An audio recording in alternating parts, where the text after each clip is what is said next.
Oke, assalamualaikum warahmatullahi wabarakatuh, guys. Kita masuk pokok pembahasan di sini yang keempat, teori pendugaan statistik atau probabilitas. Jadi, pendugaan statistika atau probabilitas dapat diartikan sebagai suatu ukuran mengenai kemungkinan akan terjadinya suatu peristiwa atau event. Besar ukuran dinilai dari probabilitas antara 0 sampai dengan 1. Pendekatan yang dapat dilakukan melalui pengukuran probabilitas ini yaitu ada dua. Yang pertama, pendekatan secara matematis adalah ukuran kepastian yang dapat dihitung secara pasti, sedangkan yang dikatakan ketidakpastian adalah peristiwa munculnya kejadian. Yang kedua, melalui pendekatan empiris, yaitu pendekatan yang sifatnya merupakan suatu hasil uji coba dari beberapa kali pengujian atau berulang-ulang.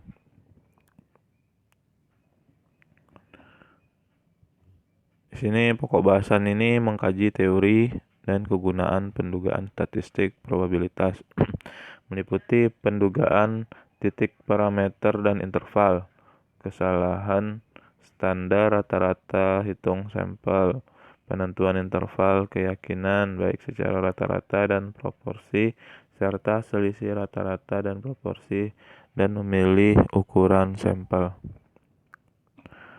Oke, kita bicara pengertian dari probabilitas itu sendiri, yaitu probabilitas adalah ukuran mengenai kemungkinan akan terjadinya peristiwa atau event. Di dalam probabilitas dimungkinkan adanya ruang sampel yang merupakan himpunan dari kejadian-kejadian yang mungkin terjadi pada suatu peristiwa. Jadi kegunaan pendugaan statistik atau probabilitas ini antara lain, yang pertama, dasar pengambilan keputusan. Yang kedua, memperkecil tingkat risiko dan ketidakpastian dalam pelaksanaan kegiatan. Yang ketiga, mengurangi konflik adanya sebuah keputusan. Yang keempat, dapat memproyeksikan kemungkinan akan terjadi di masa akan datang atau forecasting ya. Oke, pendugaan titik parameter. Pendugaan titik parameter terjadi apabila pendugaan titik parameter apabila terjadi atau tidak terjadi peristiwa tidak akan saling mempengaruhi pada kemungkinan kejadian lainnya. Jadi pendugaan titik parameter adalah penduga tunggal sebagai fungsi unsur populasi. Formulasi untuk menentukan pendugaan titik parameter sebagai berikut. X bar atau S sama dengan F kurung buka X1, X2 sampai Xn, di mana X bar sama dengan 1 dibagi N sigma X1. X bar sama dengan 1 dibagi N kurung buka X1 ditambah X2, itu ya sigmanya ya, jumlahnya dari Xn itu. Oke. Ini ada contoh grafik sih, sebuah gambar interval ya. Garis interval ini ada fx1, fx2, fx3 ya. Ada bentuk seperti bukit, ada yang naik tinggi, sedang, sama memanjang ya. Oke, standar deviasi S kuadrat ya, sama dengan 1 dibagi N kurang 1 sigma XI apa X1 nih ya, XI dikurang X bar kuadrat, atau secara manualnya menghitungnya seperti yang di bawah ya, rumus yang di bawahnya. Oke, sifat-sifat penduga statistika atau probabilitas. Yang pertama yaitu penduga tidak bias. Penduga titik dikatakan tidak bias atau unbiased estimator jika di dalam sampel random berasal dari populasi rata-rata atau nilai harapan expected value dari statistik sampel sama dengan parameter populasi atau dapat dilambangkan dengan IE X bar sama dengan mu. Berikut ini disajikan gambar pendugaan bias dan tidak bias. Kita bisa melihatnya dari ini ya, kalau ada sebuah interval sama dengan ini tidak bias. Kalau bersifat bias itu di sini sama dengannya di garis ya, coret. Jadi ini penduga bersifat tidak bias. Oke, yang kedua, penduga efisien. Penduga yang efisien adalah penduga yang tidak bias dan mempunyai varian terkecil dari penduga-penduga lainnya. Gambar penduga yang bersifat efisien. 1 lebih kecil daripada X2 ya. Ini pendugaan bersifat efisien. Gambarnya seperti ini.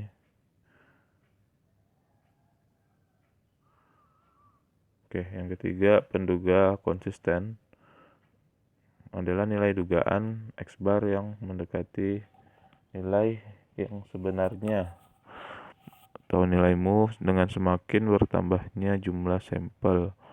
Gambar pendugaan bersifat efisien adalah seperti ini. Jadi ada yang mendekati ya, ada yang jauh, ada yang dekat. Oke. Kita lanjut yang kedua, pendugaan interval. Pendugaan interval adalah menyatakan jarak di mana suatu parameter populasi mungkin berada. Rumus yang menentukan pendugaan interval adalah S dikurang ZSX lebih kecil P lebih kecil S ditambah ZSX sama dengan C, di mana S adalah statistik yang merupakan penduga parameter populasi. P adalah parameter populasi yang tidak diketahui. SX adalah standar deviasi distribusi sampel statistik. Z adalah suatu nilai yang ditentukan oleh probabilitas yang berhubungan dengan pendugaan interval. Nilai Z diperoleh dari tabel luas di bawah kurva normal. C adalah probabilitas atau tingkat keyakinan yang dalam praktek sudah ditentukan dahulu. S dikurang ZSX, nilai batas bawah keyakinan. S tambah ZSX, nilai batas atas keyakinan. Oke, ini ada gambar interval ya, yang menentukan jumlah sampel setiap stratum. 0 sama dengan mu, ini di tengah-tengah ya. Sebelah kiri, karena kita anggap ini 1, karena probabilitas itu tertingginya adalah 1. Jadi di sebelah kiri adalah 0,5, di sebelah kanan adalah 0,5. Oke, di sini ada tingkat keyakinan. Tingkat keyakinan terbagi 2. Yang di atas itu sebanyak 95%, yang agak di bawah itu sebanyak 99%. Ini kita akan mengukur. Oke, pada gambar terlihat untuk interval keyakinan 95% terhubungkan dengan nilai Z antara min 1,96 sampai 1,96. Ini dapat diartikan juga bahwa 95% dari rata-rata hitung sampel akan terletak di dalam kurang lebih 1,96 kali standar deviasinya. Sedangkan untuk keyakinan 99%, maka rata-rata hitungnya juga akan terletak dalam 2,58 kali standar deviasinya. Interval keyakinan juga dapat dituliskan untuk C sama dengan 0,95 adalah 1,96 dan C 0,99 adalah mu kurang lebih 2,58 SX. Sorry tadi kurang mu-nya ya. C sama dengan 0,95 adalah mu kurang lebih 1,96 SX ya. Sorry itu standar deviasi ya. Oke, kita coba cara menghitung nilai tersebut dari mana. Yang pertama, luas kurva adalah 1 ya tadi bilang ya. Jadi dibagi 2, simetris kiri kanan itu sama-sama 0,5. Misalnya nilai C adalah 0,95. 0,95 ini adalah nilai tingkat keyakinan sebesar 95%. Anggap saja 0,95 ya. Karena terbagi 2, 0,95 itu kita bagi 2 menjadi 0,4750. Oke. Jadi kalau kita bicara tabel 0,4750, tabel Z atau tabel normal ya, distribusi normal, ini tabel Z 0, tadi 4750 ya, 0,4750 nih, 0,4750. Sorry, bisa kelihatan ya, 0,4750. Teman-teman bisa lihat di situ berada di 0,06. Sisi kirinya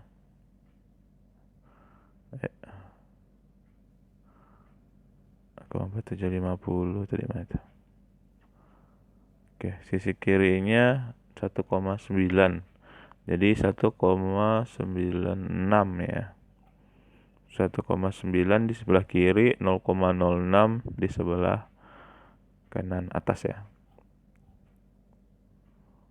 Dapat 0,4750. Oke. 1,96.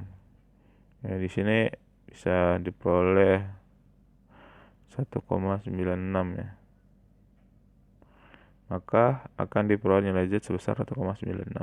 Begitu juga untuk nilai C yang probabilitasnya adalah 0,99. 0,99 dibagi 2 adalah 0,4950.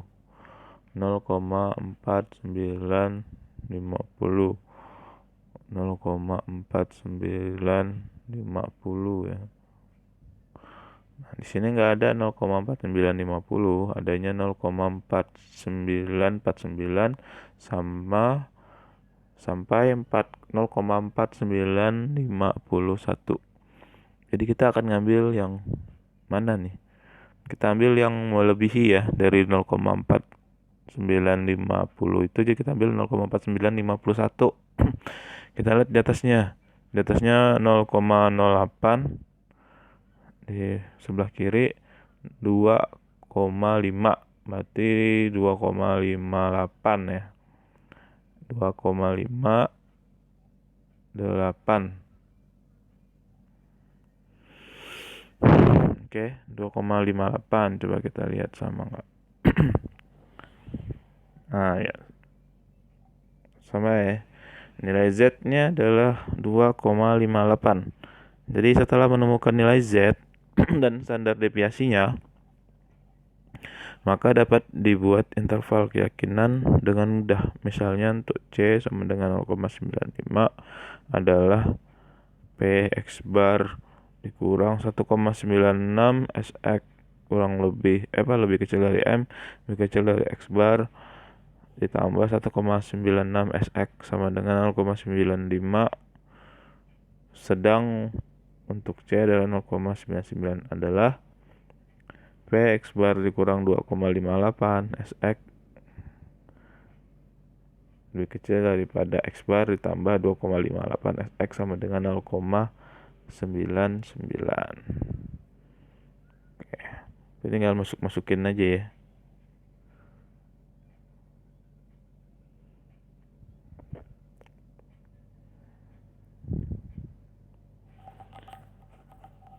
Jadi pada gambar di atas lagi terlihat bahwa interval 1 dengan nilai rata-rata, interval 95 dengan rata-rata 95 mengandung nilai parameternya, yaitu dan hanya 96 sampai 100 atau 5% interval saja yang tidak dari statistik mengandung M. Itu kesimpulannya ya. Jadi interval keyakinan C sama dengan 95 dapat diartikan bahwa sebanyak 95% interval mengandung nilai parameter aslinya, yaitu M hanya 5% yang tidak mengandung parameter. Ini kalau 95%, tapi kalau yang 99%, 1% saja yang tidak mengandung parameternya. Jadi kesalahan standar rata-rata dari rata-rata hitung sampel, yaitu standar deviasi distribusi sampel dari rata-rata hitung sampel. Jadi kesalahan standar rata-rata hitung dihitung dengan rumus sebagai berikut. Sx sama dengan sigma standar deviasi nih ya, simbolnya sama dengan dibagi akar N. Ini di 0,05 ya, terbatas, tidak terbatas. Oke, yang mana standar deviasi itu di simbol sigma ya, sigma. Sx standar error, N jumlah N kecil ya jumlah atau ukuran sampel, N besar jumlah atau ukuran populasi. Ini nggak ada contohnya, nggak perlu dibahas berarti ya. Yang interval keyakinan. Interval keyakinan merupakan derajat tingkat kepercayaan terhadap suatu hasil pengujian yang telah ditetapkan. Berikutnya disajikan skema proses interval keyakinan. Yang pertama, dari identifikasi masalah, menentukan sampel N dan nilai rata-rata X. Masuk lagi penentuan populasi tidak terbatas, penentuan keyakinan, dan populasi terbatas. Skemanya ya. Yang pertama, keyakinan rata-rata dan proporsi. Interval keyakinan rata-rata dan proporsi ini diformulasikan X bar di kurang lebih Z A dibagi 2 alfa ya kali S bagi akar N. Oke, ini contoh populasi yang terbatas. Faktor koreksi menjadi akar N besar dikurang N kecil dibagi N besar dikurang 1. Nilai merupakan rata-rata dari sampel, sedangkan Z untuk beberapa nilai C. Jadi ini nilai Z dengan tingkat keyakinan sudah dihitung ya. Ini sudah dibagi 2, C dibagi 2 ya. Jadi 0,99 dibagi 2 sama dengan 0,495. Nilai yang terdekatnya adalah 0,495. Jadi nilai Z-nya sama dengan 2,58. Misalnya yang lain juga ada yang beda tadi, 0,90 itu nilai terdekatnya 0,451 atau 1,65. Ini udah dihitung. Jadi berdasarkan pada nilai Z dapat diasumsikan bahwa N lebih besar daripada 30, maka disusun interval keyakinan sebagai berikut.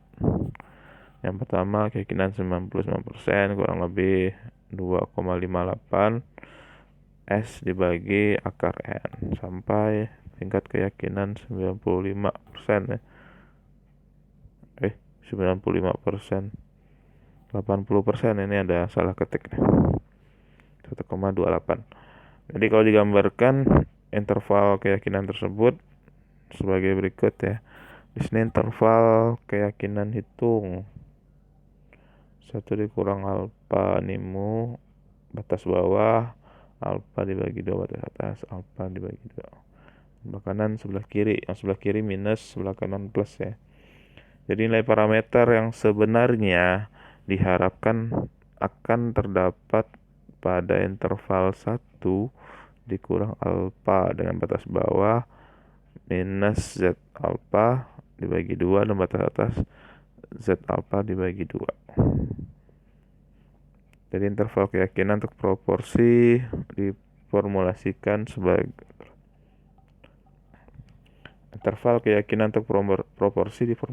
sebagai berikut. Yang pertama, untuk populasi yang tidak terbatas, SP sama dengan akar P1 dikurang P dibagi N kurang 1 dikali akar N dikurang N dibagi N kurang 1 ya. Jadi untuk populasi yang terbatasnya hanya SP sama dengan akar P1 dikurang P dibagi N kurang 1. Bentuk pendugaan proporsi populasi dirumuskan sebagai berikut. Probabilitas P dikurang Z alfa dibagi 2 dikali SP lebih kecil P besar kecil P kecil ditambah Z alfa bagi 2 dikali SP, di mana P sama dengan proporsi sampel Z alfa dibagi 2 itu Z, nilai Z dan tingkat keyakinan alfa. Proporsi populasi yang diduga adalah P, SP, standar error, kesalahan dari proporsi C ada tingkat keyakinan, dan alfa adalah 1 dikurang C. Ini makin kesini nanti teman-teman makin bingung. Jadi kita hanya mengetahui ya cara mendapatkan interval tersebut. Oke. Jadi nanti yang dipakai ini seperti ini ya. Jika kita dapat soalnya nanti seperti interval keyakinan hitung. Oke, saya kira untuk bab sekarang sampai sini aja. Wabillahi taufiq wal hidayah. Wassalamualaikum warahmatullahi wabarakatuh.